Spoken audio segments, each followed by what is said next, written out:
कहानी शुरू होती है विज्ञान की एक ऐसी पहलू को लेके जहाँ पे कुछ वैज्ञानिक लैब में एक ऐसी सीरम को तैयार करी मरे हुए कोई भी जीव को वापस जिंदा कर सकते थे।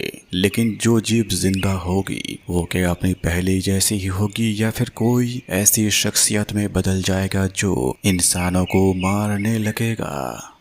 उस इंस्टीट्यूशन के नाम होती है वार्नर ग्रोस। उसी इंस्टीट्यूशन की एक लैब है और वहाँ पे काम करते हैं कुछ वैज्ञानिक। उनमें से थे फ्रैंक और उसकी बीवी जोई और दो लड़के क्ले और निको। उस लैब के अंदर ये चारों वैज्ञानिक कई सारे जानवरों की शरीर से कुछ सीरम को तैयार करे, लेकिन वो लोग अभी भी इन सीरम को किसी भी जीव के ऊपर इस्तेमाल नहीं किए थे और इसके बारे में इंस्टीट्यूशन वालों को कोई खबर नहीं है, ऐसा उन्हें लगता था। वो लोग उस सीरम की नाम दिए थे लेज़ारस सीरम। इनमें से सबसे हेड था वो फ्रैंक, वही सब कुछ कंट्रोल करते थे। लेकिन एक रोज उसी लैब में एक असिस्टेंट की जरूरत होती है। जोई एक लड़की को लाती है जिसकी नाम होती है ईवा। दरअसल उसे लैब के अंदर कैमरा पकड़ने के काम दी गई थी। वो यहाँ पे घटने वाले सभी घटना को कैमरे में कैद करेगी। लैब के अंदर नई होने की वजह से ईवा को कुछ दिन लगी सब कुछ समझने में। वो फ्रैंक की पुरानी सभी वीडियो देखने लगी और धीरे धीरे लैब की बाकी दोनों लड़के क्ले और निको के साथ भी दोस्ती हो जाती है। वो लोग लैब के अंदर देर रात तक काम करते थे। एक रोज जब लैब के अंदर काम खत्म हो जाती है, सभी लोग अपने अपने घर चले गए। जोई भी अपने कमरे में सोई हुई थी, तभी उसे एक बुरे सपने आते हैं। वो एक ऐसी फ्लैट के अंदर खड़ी हुई है जहाँ पे एक घर के अंदर आग लग गई है और उस घर के अंदर शोर आ रही थी। वो सभी बचने की कोशिश कर रहे थे। ये देखते ही जोई की आंखें खुल जाती हैं। उसके पति फ्रैंक पास में आके कहे कि फिर से दोबारा वही सपना। दरअसल ये एक ऐसी सपने है जिसको जोई हमेशा ही देखती है। ये उसकी बचपन से जुड़ी हुई है, जब वो अपनी पिता माता के साथ एक फ्लैट में रहती थी और उसी फ्लैट में आग लग गई थी। बचपन में घटी थी, इसीलिए उस घटना की सदमा अभी भी उसे लगती है। दूसरे दिन वो सभी लोग लैब के अंदर पहुंच जाते हैं। उस सीरम को दोबारा कंप्यूटर में डाल के जांच करने लगे, इसमें क्या कमी है और क्या ऐड करनी होगी। और वो लोग इस डिफेक्ट को ढूंढ निकालते हैं और सीरम को पूरी तरह से परफेक्ट बना दिए। सीरम परफेक्ट तैयार होने के बाद अब बारी थी किसी के ऊपर टेस्ट करने की, लेकिन उनको इजाजत नहीं किसी इंसान के ऊपर, और इसीलिए वो लोग पहले से ही एक मरा हुआ डॉग लाए थे। उसी डॉग के दिमाग में एक बड़ी सी सुई डाल के सीरम को इलेक्ट्रिक के जरिए पुश करा गया। सीरम पुश करने के बाद भी उस डॉग की आंखें धुंधली सी थी। कुछ मिनट इंतजार करने के बाद वो डॉग अपने आप ही खड़ा हो जाता है और रोर करने लगे। ये देखते ही सबके मन में खुशी उभर जाती है। वो लोग तो इसी दिन के इंतजार में थे। हालांकि ये डॉग जिंदा हो गए थे, लेकिन उसके ऊपर कई सारे टेस्ट करने बाकी थे। लेकिन टेस्ट करने से पहले वो लोग अपनी कामयाबी के ऊपर कुछ देर मजे करे। लेकिन अजीब बात ये थी कि उस डॉग पहले जैसा नहीं था। उसके सामने खाना दिया जा रहा था, लेकिन वो कोई खाना खा नहीं रहा था। फ्रैंक और जोई उस डॉग को अपने घर ले गए थे। एक रोज वो लोग बैठ के बातें कर रहे थे। जोई दरअसल रिलीजियन के ऊपर यकीन रखती है। वो मानती है मरने के बाद इंसान के दिमाग में जो मेमोरी होती है वो पूरी तरीके से मिट जाती है, और इसीलिए हो सकता है वो डॉग मरने से पहले जितनी मेमोरी थी वो सभी कुछ खो चुके। लेकिन अजीब बात यहीं पे नहीं रुकती। रात को जब जोई अपनी कमरे में सोई हुई थी, तभी वो डॉग जिसका नाम रॉकी दरवाजा खोल के बिल्कुल ही जोई के ऊपर खड़ा हो जाता है। फिर दूसरे दिन लैब में आए रॉकी को साथ में लाए। उसे खाना दिया गया, लेकिन वो कोई खाना नहीं खाया। इसके बारे में कुछ देर बातचीत चली। मीटिंग करने के बाद उस डॉग को स्कैन करा गया। दिमाग की स्कैन करने के बाद रिजल्ट सभी कुछ ठीक थे, लेकिन क्ले कहा वो कभी भी खूंखार या फिर खतरनाक में तब्दील हो सकते हैं। यानी वो इंसानों के ऊपर हमला करने से दोबारा नहीं सोचेगा। और इसी चीज की नमूना हमें मिलते हैं जब लैब के अंदर से सभी लोग बाहर गए थे, तब क्ले अपनी कुछ काम करने के लिए उस डॉग को पिंजरे के अंदर डाल के अपने कंप्यूटर के सामने बैठते ही एक जोर आवाजें सुनते ही वो पास वाले कमरे में जाके ही देखा फ्रिज की दरवाजा खुली हुई है और उसके अंदर से सभी चीजें बाहर पड़ी हैं। पिंजरे को देखते ही देखा उसके अंदर डॉग नहीं। क्ले तभी उसी डॉग को ढूंढ रहा था और अचानक उसके सामने वो डॉग पहुंच जाते हैं। अपने दांतों को बाहर निकल के रोर कर रहा था, बल्कि मानो वो उसे अभी मार देगा। इसके बाद सभी लोग लैब में वापस आके उस डॉग को दोबारा पिंजरे में बंद करा गया। क्या क्या घटी उसके बारे में क्ले विस्तार से विवरण दिया और देर रात को फ्रैंक इसी चीज के बारे में कंप्यूटर में रिसर्च करते रहे कि कैसे सीरम को परफेक्ट बनाने के बावजूद वो डॉग अपनी पहले की हालत में अभी भी नहीं आए। दूसरे दिन इंस्टीट्यूशन खोलते ही फ्रैंक अंदर जाते ही उसे सिक्योरिटी वाले ने कहा तुम्हारे साथ डीन मैडम बात करेगी। फ्रैंक डीन मैडम के घर में जाके उससे बातचीत करने लगा। डीन मैडम कही तुम हमारे इजाजत के बगैर ही लैब के अंदर जिंदा चीजों के ऊपर प्रयोग कर रहे हो, इसलिए हम तुम्हारी सभी चीजों को जब्त कर रहे हैं। फ्रैंक यहाँ पे काफी समझाता रहा, लेकिन डीन मैडम कोई बात नहीं मानी। यहाँ पे सवाल ये उठते हैं कि उन डीन मैडम को कैसे मालूम चली कि लैब के अंदर वो लोग प्रयोग कर रहे हैं। इसके बाद इंस्टीट्यूशन की सिक्योरिटी आके लैब में से सभी चीज ले गए। पूरी तरीके से हताश हो गए। वो लोग लगातार 4 साल से इसी के ऊपर रिसर्च कर रहे थे। वो लोग कामयाबी की शिखर पर पहुंच गए थे, लेकिन इतना बड़ा हादसा हो जाएगा वो कभी सोचे ही नहीं। और उन सभी साइंटिस्ट को लैब से बाहर निकल दिया जाता है। वो सभी फ्रैंक के घर में बैठ के बातचीत करने लगे। फ्रैंक यहाँ पे कहा वो लोग कई सालों से हमारे ऊपर नजर रख रहे थे। जैसे ही हम अपनी रिसर्च पे कामयाबी हासिल कर ली, वो लोग सभी सामानों को जब्त कर लिए। अगर वो इसी रिसर्च को बाहर पब्लिश करे तो हमारे नाम नहीं आएंगे और हमारे पास कोई भी सबूत नहीं, क्योंकि वो लोग सभी कुछ ले गए। और इन सब से बचने की एक ही तरीका है, हमें दोबारा उसी सीरम को बनानी होगी। लेकिन लैब के अंदर कैसे पहुंचेगा, ये सवाल उठते ही ईवा तभी अपनी जेब से लैब की एक चाबी निकाल दी, क्योंकि वो सिक्योरिटी वाले लैब के अंदर आते ही वो सबसे पहले चाबी लेकर निकल गई थी। ये प्लान तैयार होते ही वो सभी लोग रात को पीछे की दरवाजे से लैब के अंदर घुस के मेहनत करके उस सीरम को दोबारा तैयार करी। प्रयोग करने के लिए लैब के अंदर रखा हुआ था मरे हुआ डॉग। उस डॉग को बिस्तर के ऊपर लेटा के अपनी प्रोसीजर के हिसाब से जोई बिजली के हैंडल को खींचते ही शॉर्ट सर्किट हो जाते हैं। उसके शरीर में करंट लगने की वजह से जोई वहीं पे मारे गई। ये देखते ही वहाँ पे मौजूदा सभी लोग पूरी तरीके से हैरान हो जाते हैं। अगर ये पुलिस वालों को मालूम चलती है तो वो लोग जेल जा सकते हैं। फ्रैंक अपनी बीवी के हाथ से वेडिंग रिंग खोल के देख रही थी, तभी उसके दिमाग में बुद्धि खेल गई। फ्रैंक अपनी बीवी जोई के शरीर को बिस्तर के ऊपर लेटाते ही सभी लोग देख के समझ गए कि फ्रैंक क्या करने जा रहा है। बाकी तीनों यहाँ पे फ्रैंक को रोकने को चाहा, लेकिन फ्रैंक कहा अगर तुम लोग जाना चाहते हो तो जा सकते हो, लेकिन मैं अपनी बीवी यानी जोई को नहीं खो सकता। इसके बाद आखिर में फ्रैंक की बातों के मुताबिक सभी लोग वहाँ पे मदद करने को चले आए और अपनी प्रोसीजर के हिसाब से जोई के शरीर में भी वही सीरम को पुश करा गया। जिंदा होते ही जोई बिस्तर के ऊपर बैठ जाती हैं। फ्रैंक उसके पास में जाके बातें करने लगे, लेकिन कुछ मिनट मौन रहने के बाद जोई सवाल करी क्या मैं मारी गई थी? पीछे खड़े सभी साइंटिस्ट पूरी तरीके से हैरान थे। इवा तभी सवाल करी पढ़ने के बाद क्या तुमने कुछ देखे थे? जोई स्वर्ग नर्क की बातें कहने जाएगी, तभी फ्रैंक कहा ये सब बातों की वक्त अभी नहीं, हमें जोई के शरीर को पूरी तरीके से चेक करना होगा।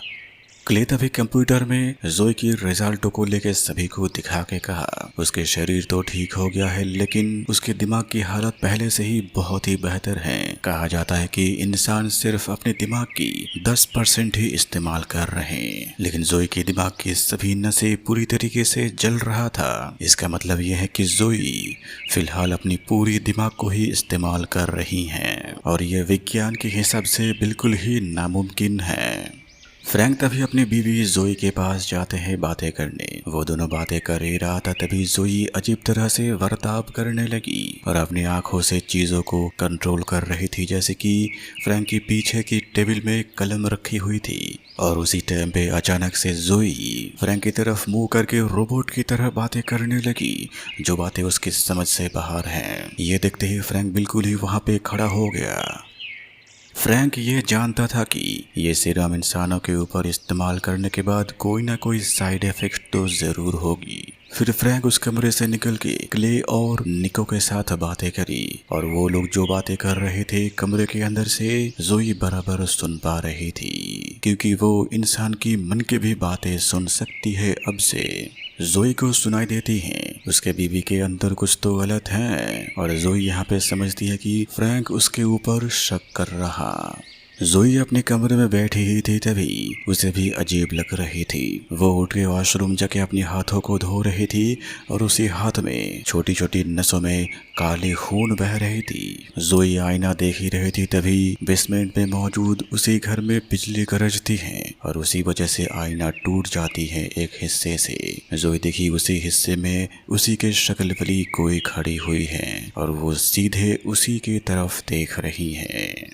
यहाँ पे समझने वाली बात यह है, जोई जब मरने के बाद भी दोबारा इस जिंदगी में आए तो वो अकेले नहीं आए, वो अपने शरीर में किसी और को लाए हैं जो उसे कंट्रोल कर रही हैं। जोई उसे आईने के सामने खड़ी थी तभी पीछे रॉकी पहुंच जाता है। रॉकी जोई को देख के गरज रही थी। जोई उसकी तरफ देख के बिल्कुल ही अपनी खूंखार वाली रूप में चली गई और दोनों एक दूसरे को पहचान जाते हैं।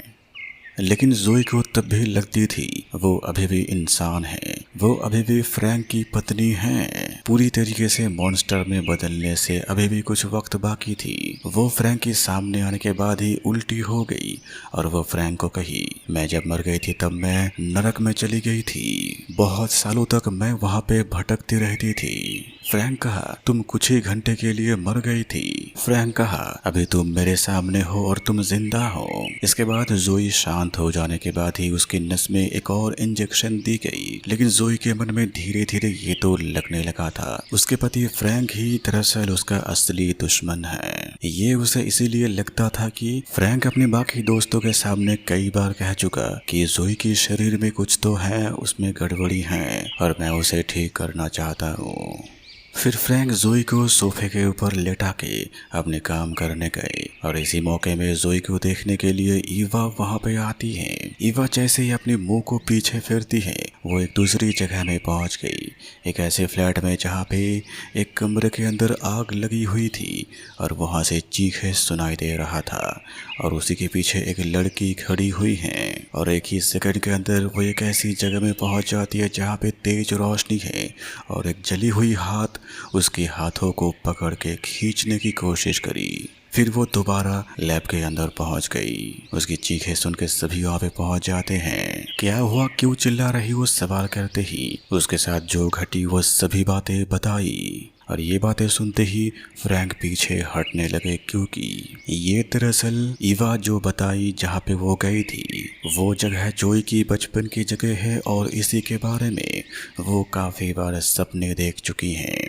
लेकिन समझने वाली बात यह है कि जोई की सपना ईवा कैसे वहाँ पे पहुँच गई। ईवा वहाँ पे पहुँच गई थी, इसी की सबूत सबको देखने को मिली। ईवा के हाथों के ऊपर स्किन जलने के निशान मौजूद हैं। ये सब बातें सुनने के बाद फ्रैंक उस लैब से निकल के बाहर आते ही पीछे निको आके उसे सवाल करा, इस सब को कैसे रोकोगे तुम। फ्रैंक कहा, अगर जोई के अंदर कुछ भी खराबी है तो अगर मैं उसे ठीक करने गया तो उसे मैं दोबारा खो दूंगा। वही क्ले तभी ईवा के हाथों के ऊपर पट्टी बांध दिए। ईवा के सवाल करते ही क्ले कहा, वो जैसे कि मरने के बाद वापस लौट आई हैं, इसीलिए उसके दिमाग में ऐसी बहुत से चीजें चल रहे हैं जो इंसानों को करने के लिए कई मिलियन साल लग जाते हैं और इसीलिए हम सभी ये जानते हैं कि जोई के साथ जो चल रहा वो अलौकिक के अलावा और कुछ नहीं। और इसी दौरान जोई अपनी सोफे के ऊपर सो रही थी, लेकिन वो वही सपना दोबारा देखने लगी। और ये सपना देखते ही जोई यहाँ पे हवा में तैरने लगी और आखिर में वो जो काली शक्तियाँ हैं वो जोई के शरीर में पूरी तरह से प्रवेश कर जाती हैं। जोई की आंखें पूरी तरह से काली रंग की हो गई। निको काम कर रहा था। जोई की कमरे से आवाज सुनते ही कमरे के अंदर जाके देखी जोई नहीं है। अचानक उसके पीछे जोई पहुंच गई। जोई को देखते ही निको कही, हम तुम्हें ठीक कर देंगे, तुम बस इंतजार करो। लेकिन जोई यहाँ पे निको को मारने आई थी। निको के पीछे की अलमीरा की ढक्कन को खोल के उसे अलमीरा के अंदर बंद करके चारों तरफ से अलमीरा की दीवार को दबा के निको को वहीं पे मार दिए।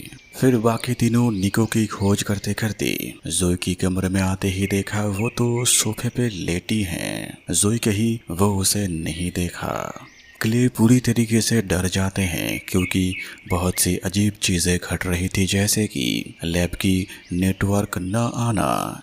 इस बिल्डिंग को इस तरीके से डिज़ाइन की गई थी कि किसी भी आपातकालीन स्थिति में नेटवर्क नहीं जाएगी और बिजली कई घंटों से यहाँ पे नहीं है। क्ले और फ्रैंक तभी इमरजेंसी दरवाज़ा खोलने की कोशिश करी, लेकिन बिजली ना होने की वजह से वो दरवाज़ा पूरी तरह से लॉक हो गया। और इसी दौरान में ईवा जोई के सामने खड़ी हुई थी। जोई ईवा को देखते ही शैतानी आवाज में कही, तुम्हें तो बिल्कुल यहाँ पे नहीं होना चाहिए, तुम यहाँ पे आके बहुत ही गलती कर दी है। ये सुनते ही ईवा के मन में और कोई डाउट नहीं, उसी ने ही निको को मार डाला। वो दोनों कमरे के अंदर आने के बाद ही ईवा सब कुछ बता दिए। ये सुनते ही क्ले तभी जोई के सामने जाके जबरदस्ती और ऊंची आवाज में कहने लगा कि निको कहाँ पे है, क्या तुमने उसे मार डाला? और पास से ही ईवा बार बार कह रही थी, जब से जोई वापस आई है तब से इसी लैब में अजीब सी घटनाएं घट रही हैं। और इसी दौरान जोई अपनी शैतानी ताकत इस्तेमाल करके क्ले के हाथ में जो टॉर्च थी वो उसी के गले के अंदर फंसा के उसे वहीं पे मार डाला। और इस घर की बिजली चमकने लगी, एक बार बंद हुई एक बार आती है और वहाँ से जोई गायब हो गई। और अचानक से वहाँ पे जोई हाजिर होती है और वो हवा में तैरने लगी और अपनी शक्ति के जरिए इस लैब की सभी चीज़ों को एक के साथ एक को टकराने लगी। और इसी तबाही में बचे दो इंसान ईवा और फ्रैंक घायल हो जाते हैं। जब सब कुछ शांत हो गई तब वो दोनों बातें करने लगे। ईवा कही उसे नहीं सबको मार डाला और ये बातें फ्रैंक पहले से ही जानते थे। इसके बाद फ्रैंक एक इंजेक्शन को ईवा के हाथ में दे के कहा, ये इंजेक्शन हमेशा ही लैब में जानवरों को रखने की काबू में करने के लिए इस्तेमाल किए जाते हैं और तुम मौका मिलते ही ये इंजेक्शन जोई के शरीर में पुश कर देना। और एक इंजेक्शन हाथ में लेके वो बाहर निकल के जोई के सामने जाके हाजिर होते ही फ्रैंक उसे कहा कि मैं तुम्हें प्यार करता हूँ अभी भी। इसके बाद फ्रैंक जोई को अपने गले में लगा लेते हैं, जैसा कि जोई को मन की बातें सुनाई देती थी। और उसी वजह से जोई समझ जाती है कि फ्रैंक के हाथ में जो इंजेक्शन है वो उसे मारने के लिए। तभी जोई अपने दोनों हाथों से फ्रैंक के सर को पकड़ के उसे वहीं पे मार डाला। ईवा पूरी तरीके से घबरा गई थी, वो चुपचाप बैठी रही। और इसी मौके में जोई तभी पैकेट में मौजूदा सभी लजारस सीरम को अपनी सर में पुश कर दिए और वो पहले से ज्यादा ताकतवर हो गई। फिर ईवा अपने मन में साहस लाके हाथ में इंजेक्शन लेके टॉर्च हाथ में जोई को ढूंढती रही कई मिनट तक। आखिर में जोई उसके पीछे हाजिर होते ही जोई ईवा को अपने सपने में भेज दिए।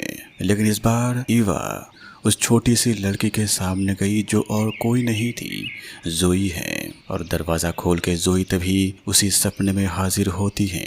ईवा तभी बच्ची जोई को वहाँ से ले जाने लगी थी क्योंकि उसे लगने लगा अगर ये बच्ची जोई को यहाँ से ले जाया गया तो वो सपनों से डरेगी नहीं। और उसी टाइम पे ईवा जोई की हाथ की मुट्ठी को खोलते ही देखी माचिस मौजूद है, यानी जोई खुद ही उस कमरे में आग लगाई थी। ये हो सकता है बच्चे होने की वजह से वो खेल खेल में माचिस को जला दिए थे।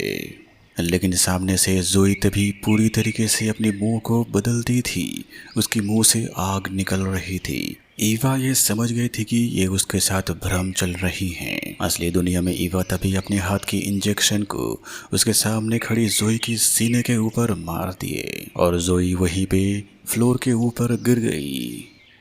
ईवा तभी दीवार में पीठ लगा के बैठ जाती हैं और कुछ ही मिनट बाद वहाँ पे फायरमैन पहुँच जाते हैं। एक फायरमैन ईवा को वहाँ से उठाने जाते हैं, तभी ईवा की होश आती है। उसके सामने फायरमैन नहीं, उसके सामने जोई खड़ी हुई है। फिर जोई यहाँ पे ईवा को मार दिए।